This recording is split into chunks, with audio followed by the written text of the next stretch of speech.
Hello friends, welcome back to SRC. So இந்த video நான் பார்க்க போகிற ரிவ்யூ என்ன மூவியோடதுன்னா, ரீசெண்டாக தேட்டர்ஸில் ரிலீஸ் ஆன பாண்டியராஜரோட டேரக்ஷனில் விஜய் சேதுபதி, நித்யா மேனன் உட்பட்ட பலர் நடிச்சு ரிலீஸ் ஆன ஒரு கமர்ஷியல் படம் தான் பார்த்தீங்கன்னா தலைவன் தலைவி அப்படிங்கிற இந்த ஒரு படம்.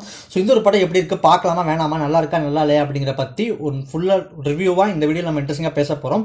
ஸோ வீடியோ கடைசியாக பாருங்கள். அவங்களுக்கு போயிடலாம். நம்ம சேனல் நீங்கள் புதுசாக இருந்தீங்க அப்படின்னா நம்ம சேனல் சப்ஸ்கிரைப் பண்ணி சப்போர்ட் பண்ணுங்கள். வந்து வாங்க இந்த வீடியோக்குள்ளே போகலாம். இந்த ஒரு படத்தோட கதை என்ன அப்படின்னு நம்ம பார்த்துடலாம். இந்த தலைவன் தலைவி அப்படிங்கிற இந்த ஒரு படத்தோட கதை என்ன அப்படின்னா, மதுரையை சுற்றி பார்த்தீங்கன்னா இந்த ஒரு படம் பார்த்தீங்கன்னா ஃபுல்லாக பார்த்தீங்கன்னா நடக்குது. ஸோ மதுரையில் ஒரு ஃபேமஸான ஒரு பரோட்டா கடை பார்த்தீங்கன்னா விஜய் சேதுபதி நடத்திட்டு இருக்காரு.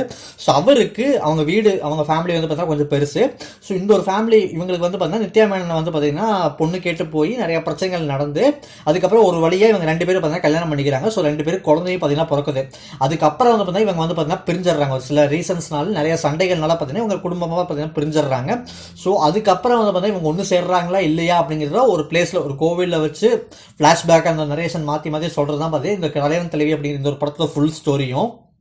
இந்த படத்தை பொறுத்த வரைக்கும் இதுவும் வந்து பார்த்தீங்கன்னா யூஸ்வலாக நம்ம பாண்டியராஜ் அவரோட ஸ்டைலில் முன்னாடி அவர் நிறையா ரூரல் படம் பார்த்துட்டு எடுத்திருப்பாரு இல்லையா. ஸோ அந்த மாதிரி இதுவும் வந்து பார்த்தீங்கன்னா ஆஸ் யூஸ்வல் அதே டெம்ப்ளேட்டில் ஓரளவுக்கு பார்த்தீங்கன்னா அதே மாதிரி தான் பார்த்தீங்கன்னா எடுத்திருக்காரு. ஸோ பாண்டியராஜோட டைரக்ஷனில் எதற்கும் துணிந்தவனுக்கு அப்புறம் ஒரு லாங் கேப்க்கு அப்புறம் வந்த படம் தான் பார்த்தீங்கன்னா இந்த தலைவன் தலைவி. ஸோ இந்த ஒரு படத்தோட பாசிட்டிவ்ஸ் அண்ட் நெகட்டிவ்ஸை பற்றி நம்ம பேசிடுவோம். இந்த படத்தோட பாசிட்டிவ் பாயிண்ட்ஸ் அப்படின்னு பார்க்குறப்போ பாண்டியராஜோட ஸ்டோரி அண்ட் டேரக்ஷன் தான். ஸோ இந்த படத்தோட ஸ்டோரி எடுத்த வரைக்கும் பார்த்தீங்கன்னா என்னதான் இது யூஸ்வலான ஒரு ஸ்டோரியாக இருந்தாலும் அதுக்குள்ளே இருக்கிற ஸ்க்ரீன் பிளேயில் இவர் வந்து இந்த கதைக்குள்ளே இருக்கிற ஹியூமர்ஸ் ஆகட்டும், இதுக்குள்ளே இருக்க கேஸ்டிங் ஆகட்டும், அதெல்லாத்தையும் வச்சு ஓரளவுக்கு நல்லாவே பார்த்தீங்கன்னா கன்வின்சிங்காக பார்த்தீங்கன்னா ரைட் பண்ணி இந்த படத்தை பார்த்தீங்கன்னா நீட்டாக வந்து எடுத்து கொடுத்துருந்தாரு. ஸோ அந்த ஒரு வகையில் இந்த ஒரு படம் ஃபர்ஸ்ட் ஹாஃப் வந்து பார்த்தீங்கன்னா ஓரளவுக்கு கொஞ்சம் நரேஷன் ப்ரெசென்ட் அண்ட் பாஸ்ட் அப்படின்னு மாற்றி மாற்றி பார்த்தீங்கன்னா கொண்டு போயிட்டு அதுக்குள்ளே சின்ன சின்ன ஹியூமர்ஸ் எல்லாம் வச்சு இருக்கிற கேரக்டர்ஸ் கொஞ்சம் கொஞ்சமாக பில்ட் பண்ணி அவங்களோட நேச்சர் என்ன அப்படிங்கிறது கொஞ்சம் கொஞ்சம் காமிச்சு அதை வந்து பாண்டியராஜ் அவரோட ஸ்டைலில் கடைக்குட்டி சிங்கம் மாதிரி பார்த்தீங்கன்னா ஸ்மூத்தாகவே பார்த்தீங்கன்னா எடுத்துகிட்டு போயிருந்தாரு. அண்ட் அடுத்த பாசிட்டிவாக சொல்லணும் அப்படின்னா இந்த படத்தோட கேஸ்டிங். ஸோ பாண்டியராஜரோட படத்தில் எப்பவுமே பார்த்தீங்கன்னா கேஸ்டிங் என்ன தான் வந்திருந்தாலும் அந்த கேஸ்டிங்க்கு அந்த படத்துக்குள்ள அவங்களுக்கு ஒரு நேம் இருக்கும் இல்லையா. ஸோ அந்த ஒரு நேம் அவரோட படங்களில் கொஞ்சம் டிஃப்ரெண்ட்டாக பார்த்தீங்கன்னா வச்சிருப்பாரு. எதற்கும் தெரிஞ்சவனா மட்டும் எல்லா படத்துலையும் ரீசெண்ட் டேஸில் அவர் கடைசியில் எடுத்த படம் எல்லாத்தையும் பார்த்தீங்கனாலே தெரியும், அவரோட இன்டர்வியூஸ் பார்த்தீங்கனாலே தெரியும். ஸோ அந்த ஒரு மாதிரி இந்த படத்தில் கட்டுற ஒவ்வொரு கேரக்டருக்கும் அவங்களுக்கு பின்னாடி வந்து பார்த்தீங்கன்னா அவங்களுக்கு ஒரு டைட்டில் போட்டு தான் பார்த்து ஸ்டார்ட் பண்ணுவாங்க. ஸோ அந்த பேர் எல்லாமே பார்த்தீங்கன்னா கொஞ்சம் டிஃப்ரெண்ட்டாக, அந்த கேஸ்டிங் என்ன தான் நடிச்சிருந்தாலும் அந்த பேர் வந்து பார்த்தீங்கன்னா கேட்கறது கொஞ்சம் டிஃப்ரெண்ட்டாக பார்த்தீங்கன்னா இருந்துச்சு. ஒரு ரூரல் வைபில் செட் பண்ணணும் அப்படிங்கிறதுக்காக அந்த படத்தில் இவங்க சூஸ் பண்ண பேர் ஆகட்டும் அதெல்லாமே பார்த்தீங்கன்னா எனக்கு பர்சனலாக பார்த்தீங்கன்னா கொஞ்சம் டிஃப்ரெண்ட்டாக பார்த்தீங்கன்னா ஃபீல் ஆச்சு. லைக் ஆகாச வீரன், பேரரசி, பொட்டு, அரசாங்கம் அப்படின்னு சொல்லிட்டு ஒவ்வொரு கேரக்டராக கொண்டு வரப்போ அந்த கார்டு போட்டு அவங்க கேரக்டர் என்ன அப்படிங்கிற நேச்சர் கொஞ்சம் கொஞ்சம் கொண்டு போகிறது பார்த்தா சூப்பராக பார்த்தா இருந்துச்சு. இந்த படத்தோட கேஸ்டிங் பொறுத்த வரைக்கும் ஃபர்ஸ்ட் அண்ட் ஃபால் ஆல்மோஸ்ட் வந்து பார்த்தா சொல்லணும் அப்படின்னா மெயின் கேரக்டர்ஸ் ஆகின விஜய் சேதுபதி அந்த நித்யா மேனன் தான். ஸோ அவங்களோட பர்ஃபார்மன்ஸ் தான். ஸோ விஜய் சேதுபதி நிறைய படம் வில்லன்ஸ் ரோலு, கேமியோ அந்த மாதிரி கொண்டு வந்து மகாராஜான்னு ஒரு படத்தில் பெரிய கம்பேக் வந்து பார்த்தா கொடுத்தாரு.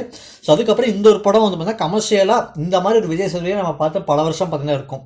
ஸோ அந்த மாதிரி ஒரு விஜய் சேதுபதி முன்னாடி அந்த டைமில் ஒரு விஜய் சேதுபதி இருந்தார் இல்லையா. ஸோ அதான் வந்து இந்த ஒரு படத்தில் நீட்டாகவே பார்த்தீங்கன்னா பாண்டியராஜ் போர்ட்ரேட் பண்ணியிருந்தாரு. ஸோ அவரோட ஆக்டிங் ஆகட்டும், அவரோட டைலாக்ஸ் ஆகட்டும், எல்லாமே அந்த டெலிவரி எல்லாமே பார்த்தீங்கன்னா இந்த ஒரு படத்தில் சூப்பராக பார்த்தீங்கன்னா இருந்துச்சு.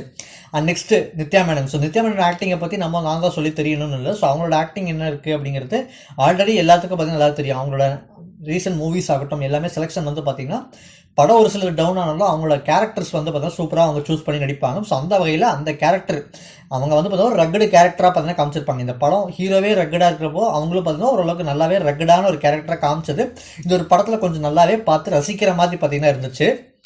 அண்ட் இது போக இந்த படத்தில் கூட சப்போர்ட்டிங் ரோல்ஸில் நடித்த காளி வெங்கட், ரோஷினி ஹரிப்பிரியன், தீபா, யோகி பாபு, செம்பன் வினோத், தார்கே சுரேஷ் அப்படின்னு சொல்லிட்டு அருள்தாஸ், இப்படி ஏகப்பட்ட கேரக்டர்ஸ் இருக்கும். எல்லாருமே அவங்க கொடுத்த ரோலை அந்த இடத்துல பார்த்தீங்கன்னா நீட்டாக பார்த்தீங்கன்னா நடிச்சு கொடுத்துருந்தாங்க. எந்த ஒரு ஆக்டிங்கும் பார்த்தீங்கன்னா குறை சொல்கிற மாதிரி பார்த்தீங்கன்னா ஃபீல் ஆகலை. எல்லாருமே அவங்க கொடுத்த கேஸ்டிங்கை நீட்டாக பார்த்தீங்கன்னா போர்ட்ரேட் பண்ணியிருந்தாங்க. அண்ட் அடுத்த பாசிட்டிவ் சொல்லணும் அப்படின்னா இந்த படத்தோட ஹியூமர்ஸ். ஸோ இந்த படத்தோட ஹியூமர் வந்து ஸ்டார்டிங்கில் அந்த ஹீரோ கேரக்டரோட இன்ட்ரோவில் ஆரம்பித்து அந்த கோயில் நடக்கிற சீன்ஸ் ஆகட்டும், பாஸ்டில் நடக்கிற சீன்ஸ் ஆகட்டும், நிறைய இடத்துல யோகி பாபுவோட timing comedy, and then Deepa கேரக்டருக்கும் நித்யா மேனன் கேரக்டருக்கும் நடக்கிற ஒரு சில சின்ன சின்ன சண்டைகள்னால நடக்கிறது.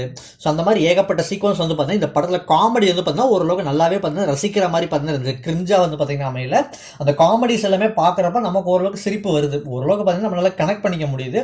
ஸோ அதனால் அந்த ஒரு சீக்வன்ஸில் அவங்க கொடுக்குற கவுண்டர் ஜோக்ஸு, இந்த மாதிரி இன்னொரு கேரக்டரை வந்து அவங்க ஒரு மாதிரி பேசுறது, ஸோ அந்த மாதிரி எல்லா விஷயங்களும் இந்த படத்தில் நல்லாவே ரசிக்கிற மாதிரி பார்த்தீங்கன்னா இருந்துச்சு. அண்ட் அடுத்த பாசிட்டிவாக சொல்லணும் அப்படின்னா இந்த படத்தோட BGM and songs. So Santhosh Narayanan அவர் தான் பார்த்தீங்கன்னா இந்த ஒரு படத்துக்கு பார்த்தீங்கன்னா மியூசிக் கம்போஸ் பண்ணியிருக்காரு. ஸோ அவர் லைட் ஆல்மோஸ்ட் வந்து எனக்கு லைட்டாக வந்து பார்த்தீங்கன்னா ரெட்ரோ படத்தோட கன்னிமா சாங் வைப்பு, ஸோ அந்த மாதிரி நிறைய வைப் வந்து பார்த்தீங்கன்னா லைட்டாக பார்த்தீங்கன்னா இந்த படத்தில் பார்த்தீங்கன்னா அவரோட போட்ட மியூசிக்கில் பார்த்தீங்கன்னா ஃபீல் ஆச்சு. அவரோட மியூசிக் ஆகட்டும், அந்த சாங்ஸ், அது கொடுத்த பேக்ரவுண்ட் ஸ்கோர், அந்த Vijay Sethupathi intro background score, climax fight, so அந்த இடத்துல கொடுத்த பேக்ரவுண்ட் ஸ்கோர் எல்லாமே பார்த்தீங்கன்னா சூப்பராக. சந்தோஷ் நாராயணன் எல்லாத்துக்கும் நல்லாவே தெரியும். அவரோட பேக்ரவுண்ட் ஸ்கோர் இந்த படத்துக்கு ஓரளவு நல்லாவே நீட்டாகவே பார்த்தீங்கன்னா இருந்துச்சு.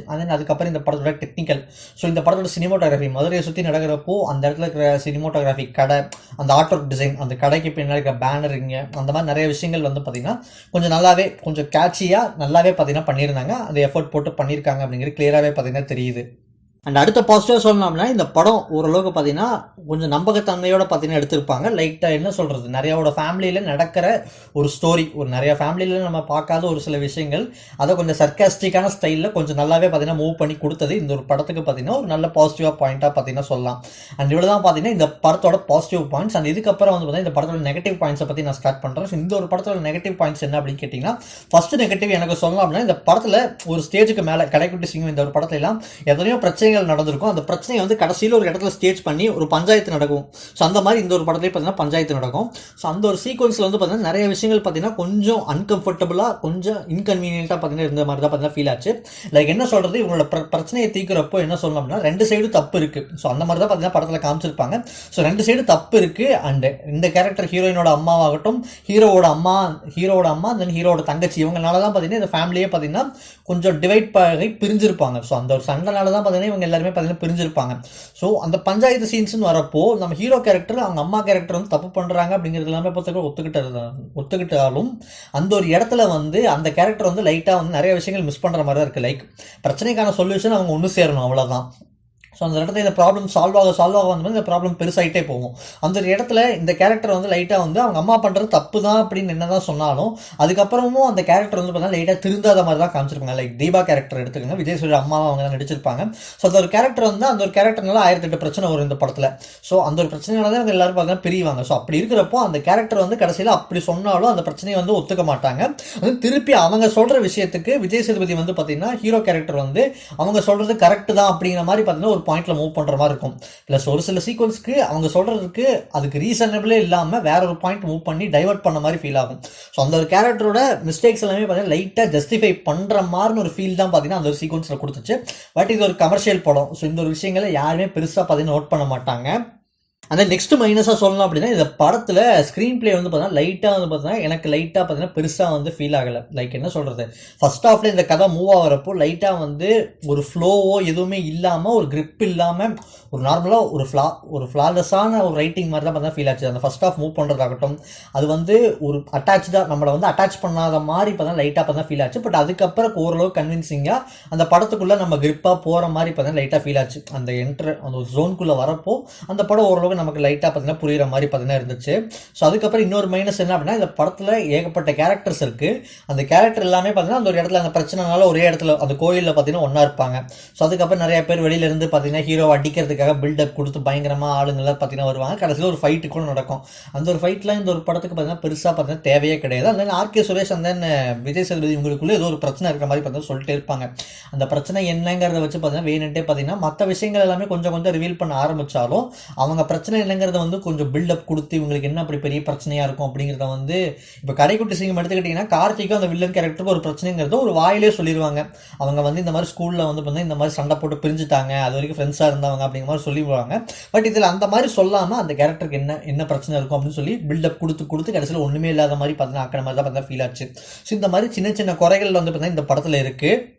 அந்த இந்த படத்தோட கேஸ்டிங்கே வந்து ஒரு பாயிண்ட்டுக்கு மேலே பார்க்குறப்ப சின்ன சின்ன கேரக்டர்ஸ் வந்து பார்த்தா லைட்டாக வேஸ்ட் பண்ண மாதிரி தான் ஃபீல் ஆச்சு. லைக் செம்பன் வினோத் கேரக்டர் நித்யாமேனோட அப்பாவை நடிச்சிருப்பாரு. ஸோ அவருக்கு ஒரு சில சீக்வன்ஸ் நல்லா பார்த்தீங்கன்னா கொடுத்துருந்தாங்க. பட் மற்றபடி எனக்கு ஓவராலாக பார்க்குறப்போ ஒரு சில கேஸ்டிங்கை லைட்டாக வேஸ்ட் பண்ண மாதிரி தான் பார்த்தீங்கன்னா ஃபீல் ஆச்சு. அண்ட் ஓவராலாக இந்த தலைவன் தலைவி அப்படிங்கிற இந்த ஒரு படம் எப்படி இருக்குது அப்படின்னு என்ன கேட்டிங்கன்னா, என்னை பொறுத்த வரைக்கும் இந்த ஒரு படம் வந்து பார்த்தீங்கன்னா பாண்டியராஜோட டிரெக்ஷனில் ப்ரீவியஸாக வந்து கடைக்குட்டி சிங்கம் அளவுக்கும் நம்ம வீட்டு பிள்ளை அளவுக்கும் வந்துன்னா ஒரு ஸ்ட்ராங்கான ஒரு ஒரு வில்லேஜ் கமர்ஷியல் ஓரியன்ட் ஸ்கிரிப்ட் பார்த்தீங்கன்னா இது வந்து பார்த்தீங்கன்னா கிடையாது. ஸோ இது வந்து ஒரு வேற டோட்டலாக அதுலேருந்து ஒரு வேற ட்ராக்கு. அந்த படத்தில் எமோஷன்ஸ்லாம் இருந்தாலும் கொஞ்சமாவது நம்மளை கனெக்ட் பண்ணி நமக்கு அழுக வர மாதிரி பார்த்தீங்கன்னா இருக்கும். பட் இந்த ஒரு படத்தில் அந்த எமோஷன்ஸ் எதுவுமே பார்த்தீங்கன்னா பெருசாக வந்து பார்த்தீங்கன்னா ஒட்டவே இல்லை. வீக்கான ஒரு எமோஷன் தான் பார்த்தீங்கன்னா இந்த படத்தில் இருந்துச்சு. ஸோ கடைக்குட்டி சிங்கம் படம்லாம் பார்க்குறப்போ நான் தேட்டரில் உண்மையாக பார்க்குறப்போ சுற்றி நிறைய பேர் வந்து அழுததை நான் என் கண்ணால் பார்த்தேன். ஃபஸ்ட் டைம் ஒரு படத்தை பார்க்குறப்போ அப்படி தான் இருந்துச்சு. ஸோ அந்த மாதிரி இந்த ஒரு படத்தில் எமோஷன்ஸ் வந்து பார்த்தீங்கன்னா கொஞ்சம் பெருசாக கனெக்ட் ஆகலை. அது எல்லாமே பார்த்தீங்கன்னா ஒரு பெருசாக ஒட்டாத மாதிரி தான் பார்த்தா இருந்துச்சு. ஸோ அப்படி பார்த்தாலும் இந்த ஒரு படத்தை கேட்டிங்கன்னா பாண்டியரோட டைரக்ஷனில் ஒரு நார்மலான ஒரு படம், ஒரு ஒன் டைம் வாட்சபிள், ஒரு ஆவரேஜான ஒரு படம் தான் பார்த்தீங்கன்னா இந்த தலைவன் தலைவி அப்படிங்கிற இந்த ஒரு படம். கண்டிப்பாக இந்த ஒரு படம் ஒன் டைமாவது பார்த்தீங்கன்னா கண்டிப்பாக உங்களை என்டர்டைன் கண்டிப்பாக பண்ணும். ஒன் டைம் பார்த்தீங்கன்னா கூட உங்களுக்கு கண்டிப்பாக இந்த படம் என்டர்டைன் பண்ணுறதுக்கு நிறையவே சான்சஸ் இருக்குது. அண்ட் இவ்வளோ தான் பார்த்தீங்கன்னா தலைவன் தலைவி அப்படிங்கிற இந்த ஒரு படத்தை பார்த்தீங்கன்னா என்னோட தாட். இந்த படம் ஒரு டீசெண்டான ஒரு ரூரல் கமர்ஷியல் படம். அந்த இவ்வளோ தான் பார்த்தீங்கன்னா இந்த தலைவன் தலைவியை படத்தை பற்றி என்னோட ரிவ்யூ. அந்த என்னோட தாட்ஸ் இது தான். அந்த நீங்கள் இந்த படத்தை பார்த்துட்டீங்களாலே உங்களுக்கு இந்த படம் பார்க்குறதுக்கு எப்படி ஃபீல் ஆச்சு, அந்த நிறைய விஷயங்களை மிஸ் பண்ணியிருக்கலாம். அது உங்களுக்கு ஏதாவது இந்த படத்தோட பாயிண்ட்ஸ், நெகட்டிவ்ஸ், அந்த மாதிரி ட்ராபேக்ஸ் ஏதாவது தெரிஞ்சிருக்கலாம். அப்படிப்பட்ட பாயிண்ட்ஸ் எல்லாத்தையும் பார்த்தீங்கன்னா மறக்காம கீழே கமெண்ட் பாக்ஸில் கமெண்ட் பண்ணுங்கள். நானும் பார்த்து தெரிஞ்சுக்கிறேன்.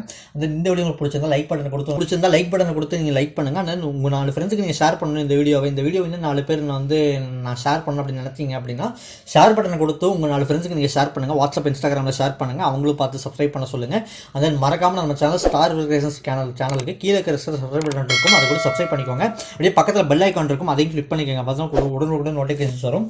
அண்ட் தென் இந்த வீடியோவை கடைசி வரைக்கும் பார்த்த எல்லா ஃப்ரெண்ட்ஸ்க்கும் ரொம்ப ரொம்ப நன்றி. And then bye.